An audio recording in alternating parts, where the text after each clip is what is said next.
Monsieur Joachim Bagna, vous êtes de passage en Côte d'Ivoire en mission ici. Vous avez participé à des séances de formation, de séminaires. Pouvez-vous vous expliquer brièvement le sens de cette mission? Merci beaucoup, Monsieur Boni. Merci à votre organe de presse en ligne. Et je me réjouis de l'occasion que vous m'offrez pour échanger un peu sur les questions électorales et sur mon séjour en République de Côte d'Ivoire.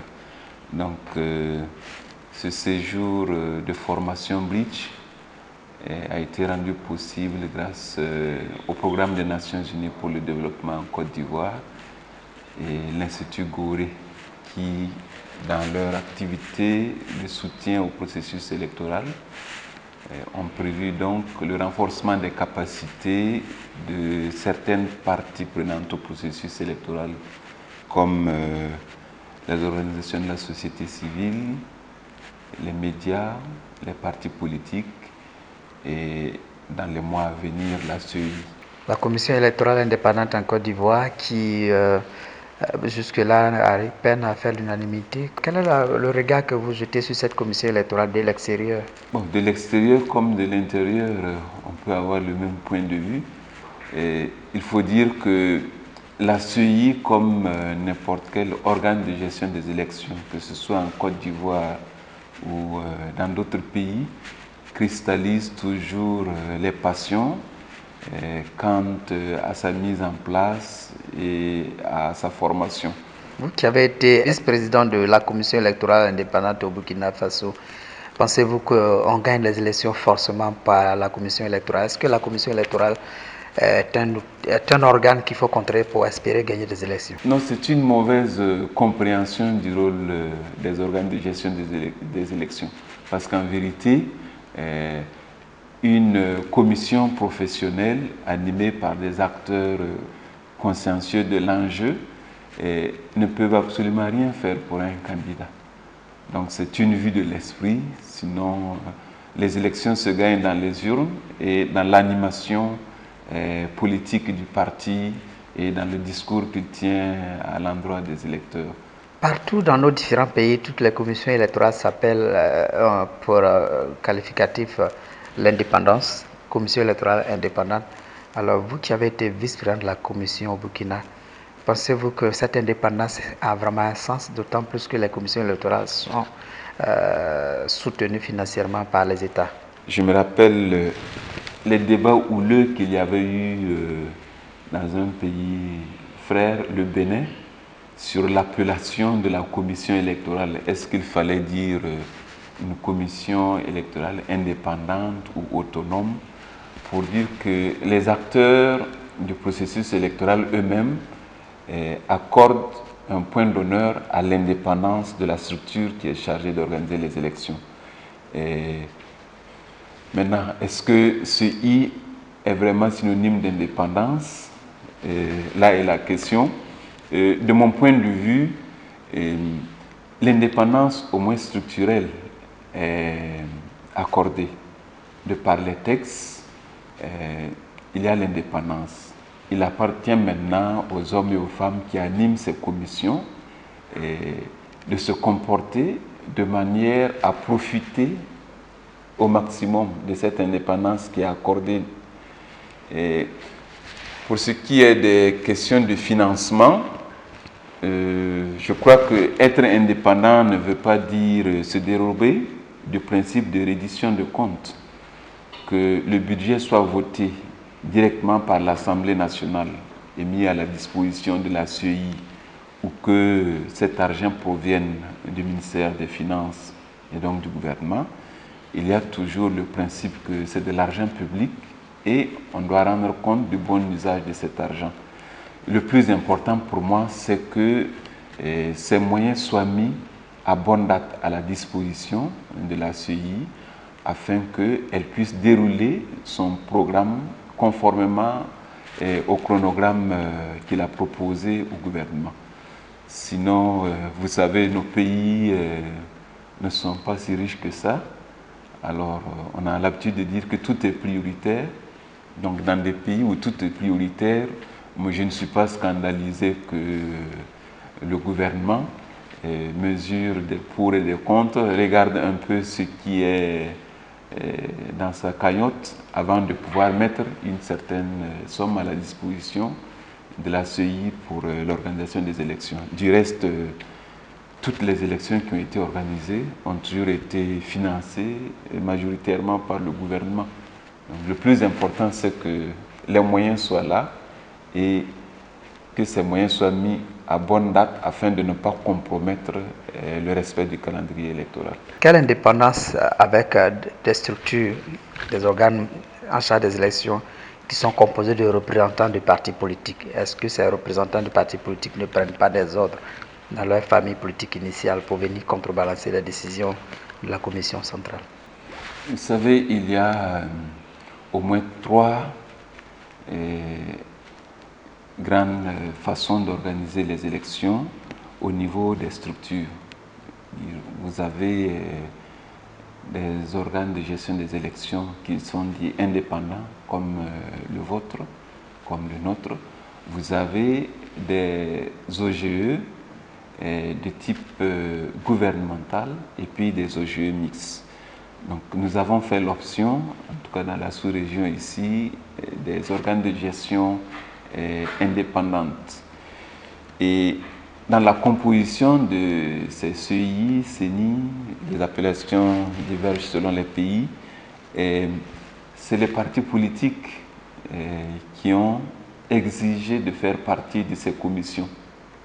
Sinon, si on ne l'avait pas voulu, dans tous les pays, on a des ministères de l'Intérieur, de l'administration territoriale, qui, de par le passé, organisaient les élections.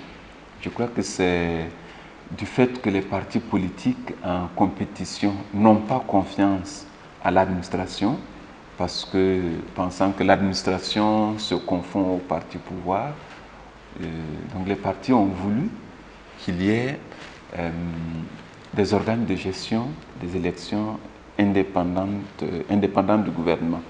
Ceci étant dit, l'indépendance assumée aussi relève de la personnalité des gens que les partis politiques envoient. Voilà. Comme je vous le disais au début, il y a toujours cette tentation de vouloir contrôler. Sinon, la meilleure façon de faire, c'était de désigner les représentants et ensuite de les laisser travailler et rendre compte après. Le fait d'être issu d'un parti politique ne signifie pas qu'on doit être partisan par la suite. Je crois que comme dans d'autres pays, les commissaires ici prêtent serment et ils s'en tiennent au sens profond de leur serment. Parce qu'il y a beaucoup de partis qui vont aux élections, qui participent aux élections, mais qui ne sont pas représentés à la CEI. Donc je crois que le professionnalisme qui doit être le maître mot dans la gestion des élections, la transparence et l'équité, lorsque les femmes et les hommes qui animent ces commissions intègrent cela dans leur façon de travailler tous les jours, il n'y a pas de crainte qu'ils puissent donner des coups de pouce à leur parti d'origine. Si vous aviez une proposition à faire pour des commissions électorales véritablement indépendantes et capables d'organiser des élections apaisées, d'autant plus qu'on a parfois des candidats qui ne sont issus d'aucune formation politique, quel est le modèle que vous auriez proposé? Moi, je suis pour le modèle indépendant parce que nous ne sommes pas encore parvenus dans notre sous-région à ne pas nous suspecter les uns les autres. Donc je pense qu'il faut continuer dans le modèle indépendant et renforcer les institutions à travers les formations. Parce que les élections, c'est quand même quelque chose d'important qu'on ne devrait pas confier à des amateurs. Donc même quand on arrive à la commission sans avoir un background d'expert électoral, il faut se mettre à la tâche et se former. On ne peut pas exercer un métier sans l'avoir appris. Donc l'histoire de c'est en forgeant qu'on devient forgeron, on ne peut pas se complaire dans cela dans le domaine des élections. Il y a beaucoup de possibilités de renforcer les capacités individuelles et institutionnelles pour que les élections soient organisées de la manière la plus satisfaisante possible. Et j'aimerais ajouter que même une CEI hyper professionnelle ne suffira pas pour faire des élections libres, transparentes, équitables et acceptées de tout le monde. Il faut que les autres parties prenantes jouent le jeu. On parlait de l'indépendance des commissaires tout de suite. Il faut que les partis politiques, vous les médias, le gouvernement, les partenaires techniques et financiers, les électeurs eux-mêmes, tous ceux qui ont un intérêt aux élections doivent contribuer à renforcer donc l'indépendance de la CEI, son professionnalisme, afin qu'elle puisse organiser des élections qui satisfassent tout le monde, de sorte que même lorsque un parti, un candidat n'est pas élu, n'a pas trouvé satisfaction en termes de ce qu'il espérait des élections, puisse honnêtement dire au moins ça s'est bien passé, je vous félicite, et on attend la période post-électorale pour se remettre en cause, faire l'audit de ce qui n'a pas marché, faire le bilan, et si il faut revoir le cadre légal, faire des propositions dans ce sens afin qu'au prochain cycle électoral, on puisse aller sur de nouvelles bases. Alors nous allons parler un peu de la situation au Burkina qui également part aux élections en 2020. 12 mois de ces élections, quel est l'état des lieux au Burkina Faso? De ma position, je ne peux plus vous dire avec exactitude ce qui se passe, mais en tant que citoyen intéressé aux questions électorales et travaillant pour le compte d'un ministère, celui de l'intégration africaine et des Burkinabés de l'extérieur, je suis de près les questions sur les élections. Le programme que la CENI chez nous déroule actuellement est axé sur le vote de la diaspora. En tant que ministère, nous avons préparé le terrain en ce sens que nous avons déployé des missions consulaires spéciales pour doter les citoyens burkinabés à travers le monde qui ne disposent pas de carte nationale d'identité burkinabé ou de passeport, de ces documents-là qui vont servir de base pour l'enrôlement à caractère électoral que la CENI va commencer en début d'année. Justement, cette question fait beaucoup de débat, notamment en Côte d'Ivoire où il y a une forte communauté burkinabé. Disposer d'une carte d'identité en lieu et place de la carte consulaire, est-ce que ce n'est pas une condition qui pourrait éventuellement restreindre le champ de l'enrôlement électoral?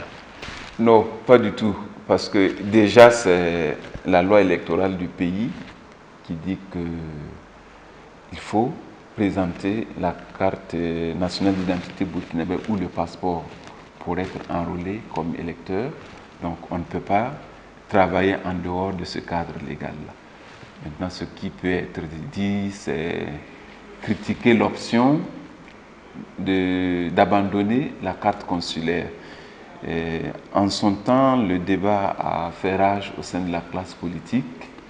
Et il n'y a pas eu de consensus, mais le fonctionnement de la démocratie avec le Parlement a fait que la loi a quand même été votée. Mais malgré tout cela, le président du Faso a convoqué un dialogue interparti. Les partis politiques, la société civile, donc, ont eu à discuter ensemble et ont convenu de continuer avec la carte d'électeur, parce que dans la loi, elle avait été supprimée, la carte d'électeur. La carte d'électeur revient, il faut juste présenter les deux documents dont je parlais.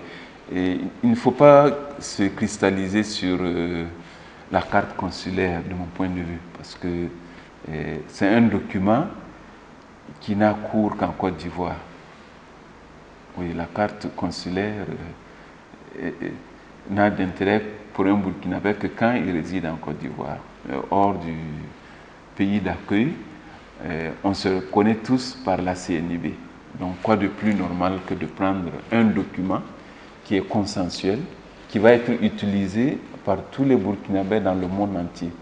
Et je ne comprends pas la position qui consiste à rejeter une carte qui est issue quand même du pays d'origine, et même si ce n'est pas un certificat de nationalité, de par son nom, la carte nationale d'identité burkinabé indique quand même que vous êtes burkinabé, et on devrait pouvoir avec ce document se présenter devant les agents de la CENI pour être enrôlé et disposer plus tard de sa carte d'électeur. Que ce soit l'un ou l'autre, je ne trouve pas d'inconvénient. L'injustice aurait été qu'on retire la carte consulaire du circuit électoral et qu'on ne leur propose pas autre chose, ou qu'on oblige les gens à se déplacer jusqu'au pays pour établir cette pièce. Ce n'est pas le cas. Les équipes de l'Office national d'identification et du ministère de l'intégration africaine et des Burkinabés de l'extérieur sillonnent le monde entier depuis le mois de février pour délivrer ce sésame-là. Présentement, nous avons une équipe en Arabie Saoudite, et en début janvier, un deuxième tour sera organisé en Côte d'Ivoire ici, parce que c'est un pays où il y a un potentiel électeur important. Donc, contrairement aux autres pays, il y aura 2 tours ici.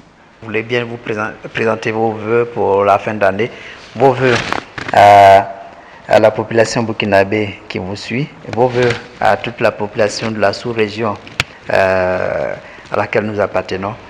Nous avons sur toute la latitude, le vœu de fin d'année. Et à la veille de cette nouvelle année, le vœu de tout citoyen africain pour ses compatriotes africains venant de pays divers est que la paix revienne dans notre continent, que la paix revienne dans notre sous-région, et pensant particulièrement aux pays les plus éprouvés par le barbarisme des attaques terroristes. Je souhaite du fond de cœur que les Maliens, les Burkinabés, les Nigériens, les Tchadiens et tous ceux qui sont éprouvés tous les jours par l'action négative de ces forces du mal-là puissent retrouver la paix, et que les pays comme les vôtres qui sont relativement épargnés pour le moment, que Dieu les garde de subir en tout cas les affres de ces gens qui prêchent tout sauf l'amour du prochain, sauf l'amour de Dieu. Que 2020 soit une année normale pour tout le monde, et que nos pays retrouvent la paix nécessaire pour faire de bonnes élections et enclencher des processus irréversibles de développement économique.